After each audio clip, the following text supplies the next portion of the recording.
Mr. Holmes, in your role, you're privileged to an awful lot of stuff, official things and things that are best kept between you and the official folks that you deal with. Is there an expectation among the principals that you represent that you will exercise some discretion in what you share with others about what goes on? Yes, sir.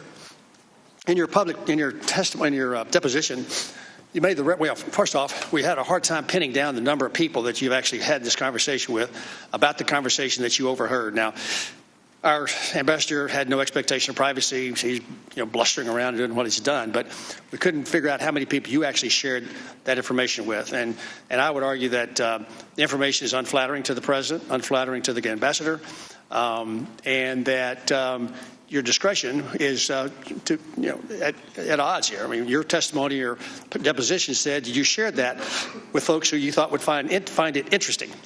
Well, I'd argue that everybody on the back row would find it interesting, but I don't know that that's necessarily a criterion. So on a go-forward basis, can you articulate that in the future, when you're privileged to certain circumstances that would be embarrassing to the principal, that if it's official that you share with the ambassador, that's fine, but the folks outside the embassy or folks even within the embassy that don't have a need to know, that you wouldn't regale them with your recounting of those instances?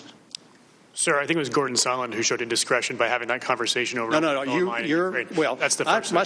Second thing is, excuse me, Mr. Holmes. Let me clarify the question. Mr. Holmes, the question wasn't. Excuse me, let him answer your question, sir. It's my question. You're exactly right, and I get to clarify my question to get the answer.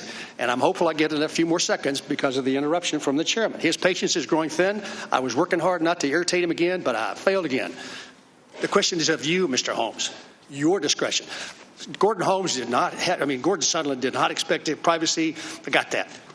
But you're going to be in rooms you've been in rooms 17 years where people trust that when whatever went on in that room and left, that you kept it to official channels, that you didn't share all that information with other folks. I'm just asking you to argue on your own behalf that interesting is not some sort of a criterion that you would use when you share information from meetings. Simple, straightforward question. Sir, I shared the information that I needed to share with the right people who needed to know it. I did not share any information that people didn't need to know. But you did use the word interesting, Mr. Conway. Your time is expired. It certainly was interesting, sir. And I would also hate to think that what I brought before this process, I shouldn't have done that. I've come here because you've subpoenaed me to share what I know, and I've done that.